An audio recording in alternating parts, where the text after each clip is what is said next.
Hi guys. I'm just gonna wait for anybody to show up because I did what I did a couple times ago where I just joined without telling anybody.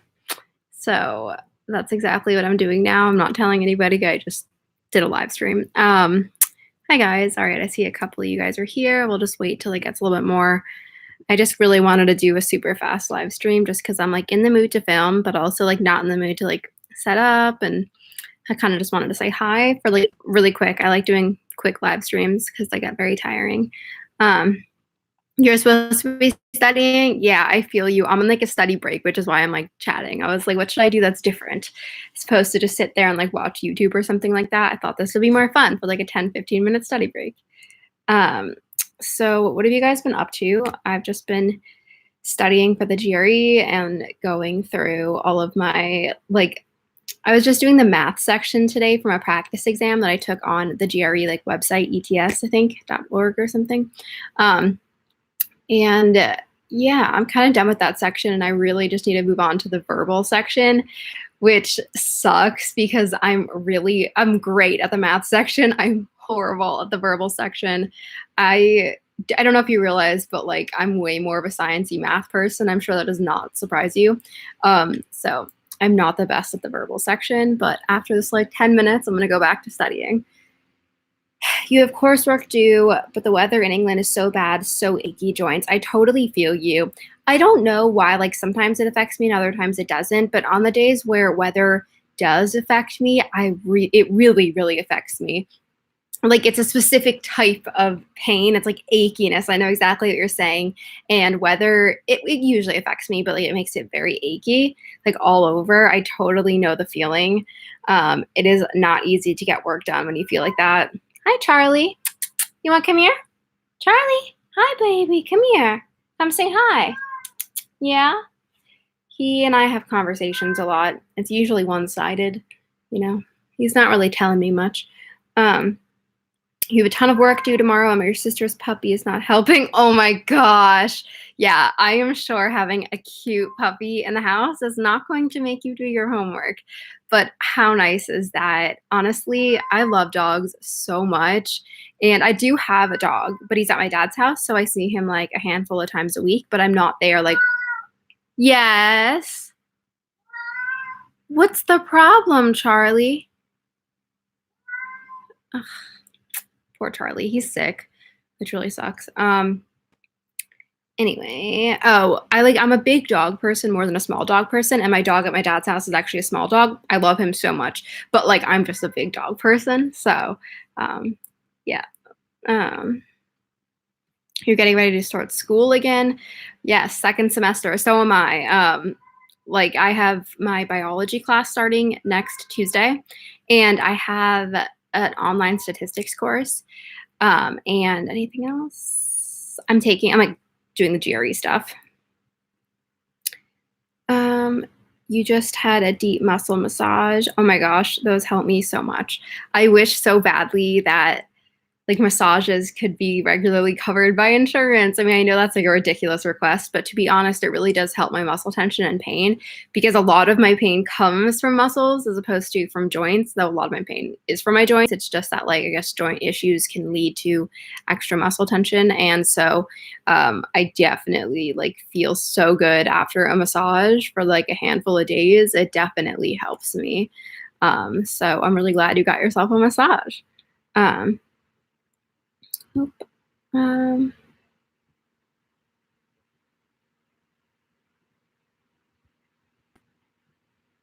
you have world geography homework? Sierra, how old are you? I'm curious because the last time I took geography, unless you don't answer, you don't have to answer, of course. The last time I took geography, I was 10. So I'd be really interested to hear if you're older than that. Like I guess I assume everybody's around my age, but that's like never true. I'm curious because that's so funny because I've not heard of anybody taking geography like in an older grade. Nah.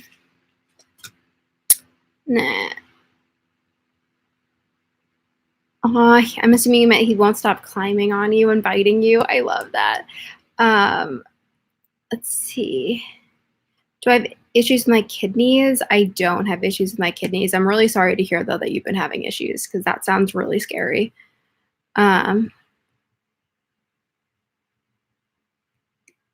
How do I prevent my back from not hurting when studying? I do a lot of different positions.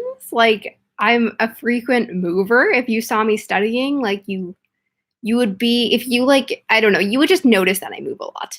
I obviously start off in like a regular sitting position, and a lot of the times I use lumbar support. So it's like a pillow that I put like where like that there's that curve in your back, and it really does support it better. I'll then sometimes will like put my left leg up and bend it, and then do that for 10 minutes, then move to the other leg, and then sit crisscross one way. Sorry, crisscross, and then sit like leg crossed over one way and then the other way. It's like moving around definitely helps all of my pain, including my back pain. But definitely lumbar support helps a lot. So if you don't know what that is, just like look up lumbar support and you could see. I would say if it's your first time trying lumbar support, don't get a pillow that's like really, really big for lumbar support because it just might be too much. Like get like a smaller roll all the time, so like a circle. Yeah. Also, sometimes I'll come and sit on my bed. Honestly, I have to give a lot of credit to duloxetine, which is a medication I take that really helps with my pain. I can even sit on my bed sometimes and study, like kind of like you see what I'm doing here. I'm just like sitting on my bed with a pillow behind me or a couple pillows. I could not do this before duloxetine. Like I can't even express to you how much it helped me. So anyway, I'm not suggesting you try medication. I'm just saying that like I feel you and it sucks. Hello, Jacqueline, Bella Zebra. Oh my gosh, you've been bedbound for 8 months. For 8 months as a fellow. Wait, so can you use your wheelchair to get out, or you're saying that like you have not even been able to get into your wheelchair? Charlie. So you're 14. Okay. So that's definitely like an old age, I feel like, to take geography. Like, I don't know. I guess also like it's probably was just like my school that like taught it really early. I don't know. Or like they didn't continue teaching it. And maybe that's why my geography is not amazing. I don't know. Yeah, ergonomic furniture definitely does help. The problem is it can be really expensive. Like if you look up really ergonomic chairs, like they're like $1,000 or something, as opposed to like, I don't even know, my like $90 chair or something. It could be less. I have no idea how much chairs cost. But like, yeah, they can be really expensive. So I always find that like making lumbar support with a lumbar support pillow or any other kind of pillow can really be helpful. Also, if you feel like your neck hurts a lot, like I don't know where in your back it hurts you, like sometimes to kind of like relieve pain along here and here, I'll put like a pillow like underneath my arm. Here, I'll show you. Like this kind of for like even just like 10 minutes or something on both sides. And it really does relieve some pain. I don't know if that could be helpful. It depends on the kind of work you're doing and like your chair and stuff, but like maybe you could try to rest your arms on pillows. Ugh.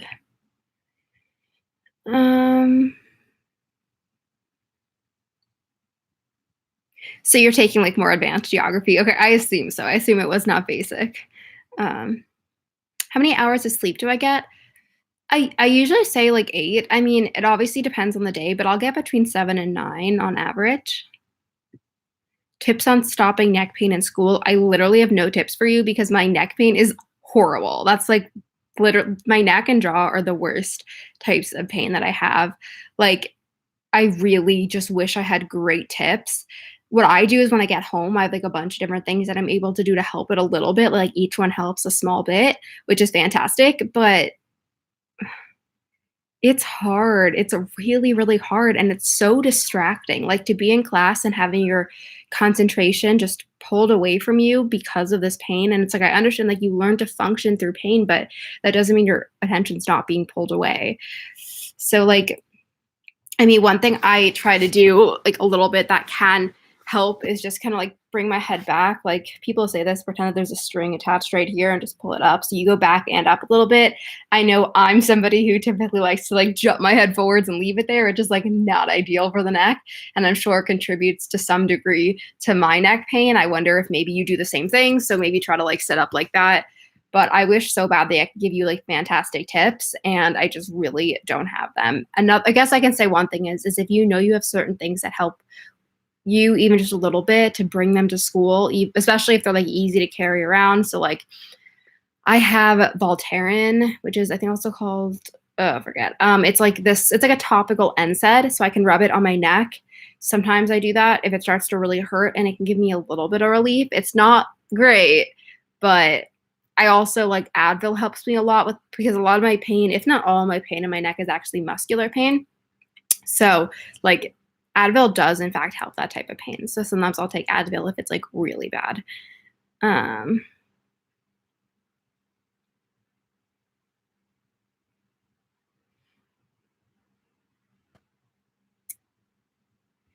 your new semester starts on Monday and you're getting your MPFL reconstruction Tuesday. Definitely worried about how I'm going to sit while I study all semester. So good luck.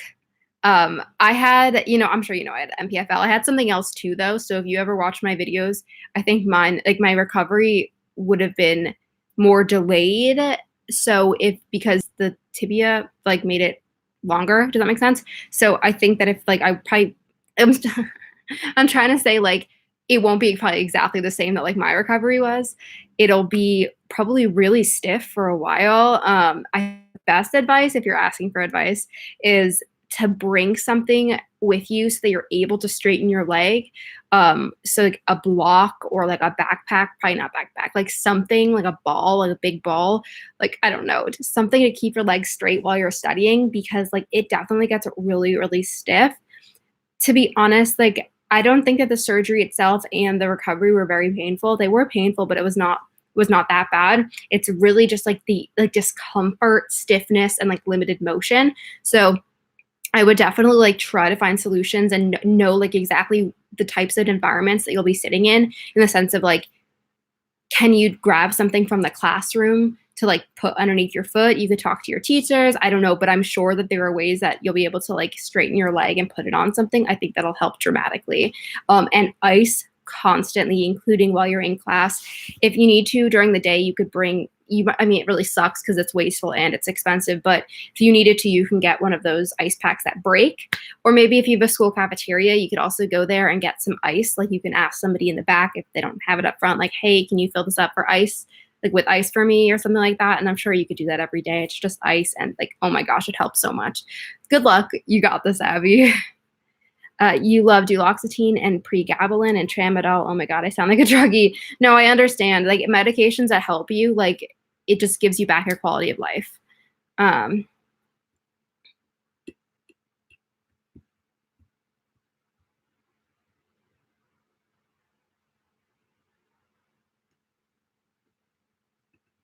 You had where'd it go? Had a physiotherapy appointment where they told you that your CNS was overcharged and causing your joint pain. Sounded like BS, but is there any truth in it? I don't know. I don't know like enough about that stuff. I mean, I don't know. I really just don't know. I would say I think it just maybe ask your doctor so you also know kind of like is that something that's like actually like proven and can you do something about it or are they kind of just generalizing it kind of like when somebody said like for example like before this is like this is like the best thing I can do to like try to sound like try to have you understand what I was like what I've been going through like a while ago, one of I saw like the majority of the doctors I saw were not alternative doctors. They were just regular doctors, but actually I really only saw one alternative doctor. I saw an alternative doctor who was an MD. He was like a regular doctor, but he also had an alternative side to him. And we were discussing like nervous systems and we would kind of like, he sort of was like said to me that it's like clear that like there's an imbalance between like my sympathetic and parasympathetic nervous system. And I knew what those nervous systems were, but I knew what they did, but I didn't know if what he was saying had any actual logic behind it. And I still don't fully know, but about a year later, or maybe it was longer than that, I don't know. I got like my diagnosis of dysautonomia, which is a dysfunction of the autonomic nervous system. And I think the two branches are the sympathetic and parasympathetic. So I guess maybe he was trying to sort of hint at dysautonomia without it being like full-fledged dysautonomia by saying that there was that imbalance. Like, I don't really know. I don't know if what he was saying was BS or not. Like, it's really hard for me to know. But I mean, it's possible that there is some actual like something behind what they're saying. Maybe exactly what they're saying does totally make sense. I just don't know. Or maybe it really kind of is that thing where it's like that doesn't really explain what's going on. So because they said that, the next time you go to like a doctor's appointment, maybe mention what they said and ask about like the validity of that statement. Um, you took world geography in 7th grade. It must be different. You know what I remember from my geography class that I loved? We always had so much extra credit. And I like on every exam, I would get like 115, as with the rest of the class. Like this wasn't like, because it was not hard. The class was really easy. But I was at the 10 or 11. I was in 5th grade. But we always got so much extra credit, and I love that. So you said you're not even able to get to your wheelchair. Oh, that sounds really, really, really difficult. I hope that there's like ways to, I don't know, help you. Like, I'm just going to name a couple things that might be helpful that you may already have, and they might not be helpful at all, but just so I can give you like a little something. I'm going to suggest that this has nothing to do with you being able to like get out of bed and into your wheelchair, but more just like a way to make it easy for you and whoever's helping you. I now always suggest a rolling cart. I got this for like my surgery when I was recovering, and I needed things all the time moved for me. I couldn't get up myself, like at all, and I needed everybody to bring me everything that I needed, which was difficult. And I didn't want them to be like, okay, can you get me that and that too, and that as well, and have them take like 5 trips. And I wanted it all like consolidated, so I bought this really inexpensive cart on from the Container Store. It was like not inexpensive, but it was like probably $30 or something. And it was great. It was rolly, and they put everything I needed on there. It was fantastic. So I don't know. I just wanted to say that if you don't have something like that and you feel like it'd be helpful, that's potentially a good idea, just to help you feel like you have everything you need while you're not able to get out of bed. What's the difference between the GRE and the MCAT? I mean, so GRE is just for like many different types of grad schools in general. A lot of sciencey ones, a lot of like, so I'm doing genetic counseling, a lot of like, math, and even just like general, like maybe even like English and things like that. Like they usually require the GRE. The MCAT would be for medical school. So you would only take that if you're going to medical school. So like my program, for example, would not accept MCAT scores, even if they were like fantastic. They would not accept them. They don't care. They don't care if you got like the best grade of your score of like your entire year. I don't know what I'm trying to say here, but they're just for different types of schools. Just like the LSAT, it's for like law school. There's different types. So I don't know what like exactly the MCAT looks like, but I do know that they do, to my knowledge, they do have some like health related questions on there. Mine does not at all. It's actually not based off of prior knowledge. It's really mainly based off, I mean, some of it is, but it's really just kind of knowledge in the moment. So like, for example, I'm like trying to study, but it's really difficult. And even with studying, like, well, exam's not difficult, studying's difficult because it's hard to study for it. It's like, even if you study really hard, your grade will only improve so much. Versus like the MCAT, like you need to study, and that is the only way you'll do well. But you could still do great on the GRE and not study. And if you did horribly without studying, you probably won't do amazing with studying. At least that's what I know about it. You could totally prove me wrong and say that you had a horrible score when you took a practice test and then you studied and you did amazing, and that's fantastic. I just, from my understanding, that's what I think like it tends to be. You do shoulder squeezes for neck pain. Okay, if you could explain that, what is that? What's a shoulder squeeze? Is it like this or like this? Oh, okay, I don't like that. Tell me what it is. I'm curious. If it's a shrug, let me know, like where like the shoulders go up.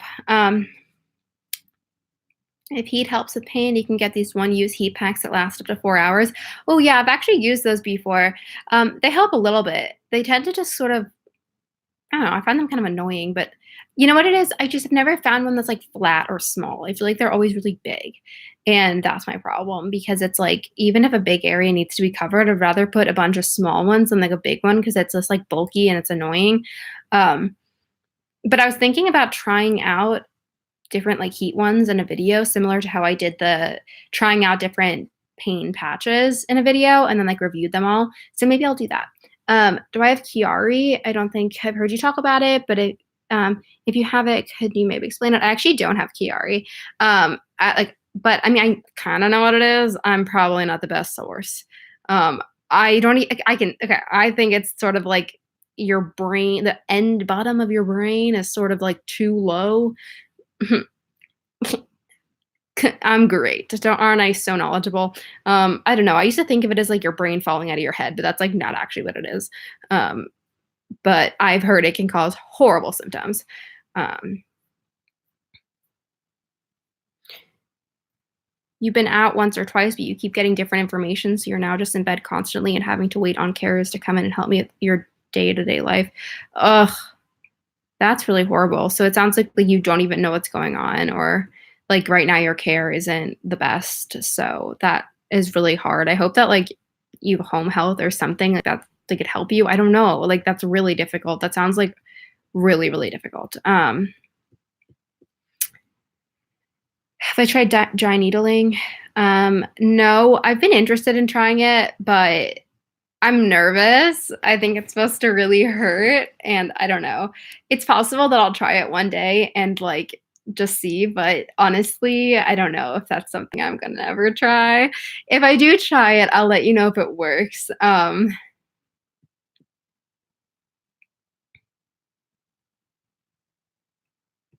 Ooh, cool. You're watching me from the UK. Cool. Last year, you had to draw the entire world with all the countries and states and provinces by memory. It was crazy. That is a lot. Oh my goodness. I'm glad that I can, provide you with some entertainment during your break. Um, let's see.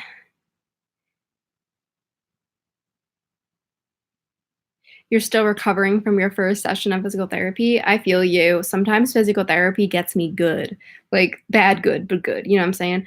Um, and it's like very tiring and painful later, but to be honest, I feel like it's always worth it. And hopefully you'll start to see improvements after a little while. It takes a while, which sometimes can feel very discouraging, especially when you feel like symptomatic afterwards for whatever it is that you're doing.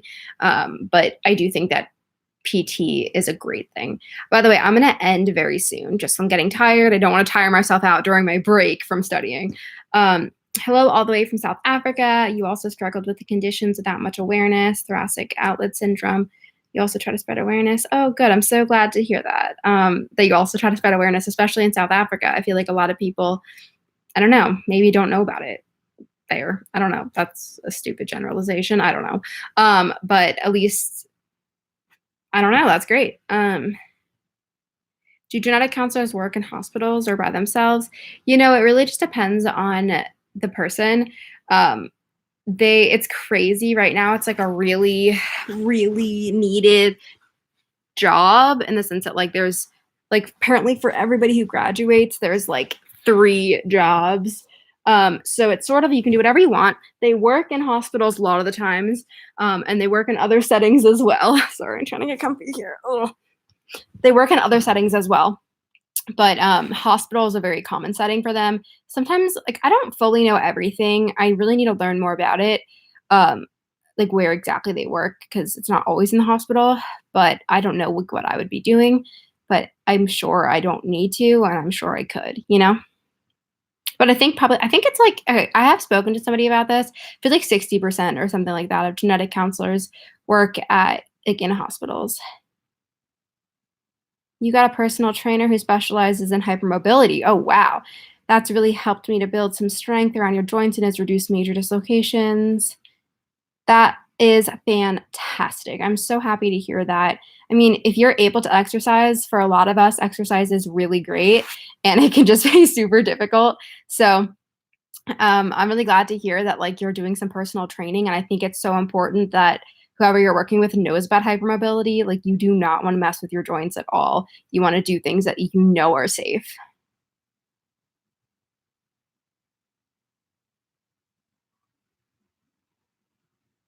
So you're on a list for a geneticist this summer, so you're going to get answers soon. Good. I'm really glad to hear that. I hope that they can provide you with some answers. Um, Footless Joe on YouTube has Chiari. It is when the back of your brain pushes against the back of your skull and it protrudes through the base of your skull into your spine. Yeah, that like right, yeah, I mean, yes, correct. I mean, I was saying it like, oh yeah. I mean, like, yeah, right, right. That's what it is. I don't fully understand it. I know what it looks like in a screening and an MRI, but would you see it in an MRI? But that's really interesting. Are you managing your gastroparesis with prescriptions? So I don't take any prescriptions that help with my motility. Also, though, like my gastroparesis is like dramatically better than it was like a handful of years ago. So like right now, I mean, I literally don't even take meds like most of the time. I mean, I have compazine. It's actually Bucostem, but that's the same thing. It's the same medication. And Zofran. I like how I forgot the word. And I'm able to manage my gastroparesis now really well with just nausea medications whenever I need them. Also, Gas-X is my savior. I used to get bloated all the time. Like, and it would be so painful. And I mean, a lot of the times it would literally last like months at a time. Like, it would not go down. I don't have much of an explanation as to why, but that would happen. And it was very painful. And Gas-X helped me so much. But that's just over the counter, and it's like a miracle drug. Your genetic your genetic counselors from the University of Kansas Hospital. Oh, cool. So you see a genetic counselor, or you've seen one. That's awesome. Would you try stem cell therapy if it worked in the future? I like sort of know what stem cell therapy is, but how could that help me? Wait, hold on. Would that help me? Maybe I don't know what it is. I mean, I do, but I don't.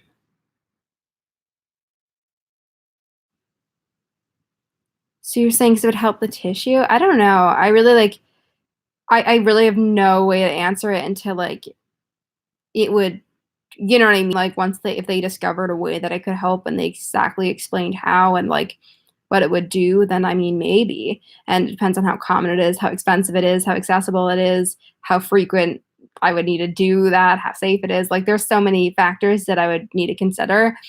It doesn't matter so much to me as like what the treatment is, stem cell, medication, blah, blah, blah, blah, whatever it is. Like it's just, all of those factors I named before. But yeah, I really hope I don't know if this is possible. Like, obviously, you're gonna be like, you're getting ahead of yourself. I'm like, yeah, I know I'm getting ahead of myself. But like, as I've mentioned, I really, really, really want to go into genetics so badly. Like so badly. I just get so excited every time I think about it. Um, and I'm really interested in working in genetic connective tissue disorders. Like, not a surprise. Like, that's what I have. That's what, got me interested in genetics. And I would love to, first of all, help find like certain genes that cause different types of EDS. Like, how cool would that be? And then also, maybe even if like this is possible, I'm like, again, getting really ahead of myself, like, help try to like come up with gene therapies and things that would kind of like eliminate Ehlers-Danlos syndrome's impacts. That would be like crazy cool. Um,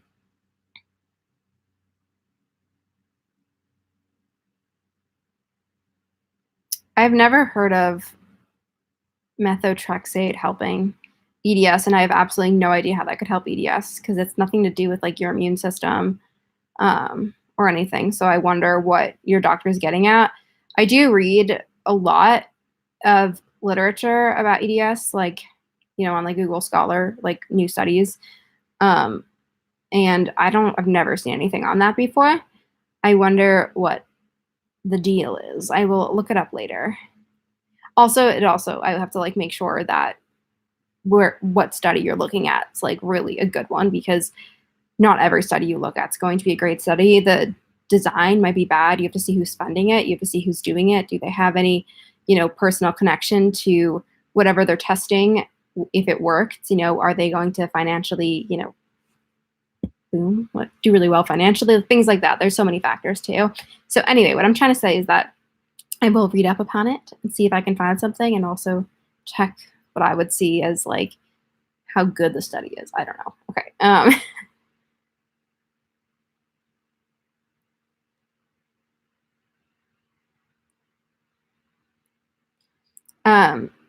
all right. wait, oh, I'm just gonna read the last ones. I think I'm gonna go, so I'm just reading the last comments that have already been sent out.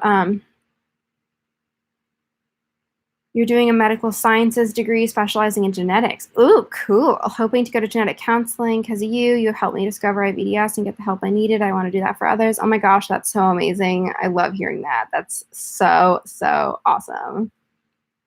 Hello to the Netherlands. Imagine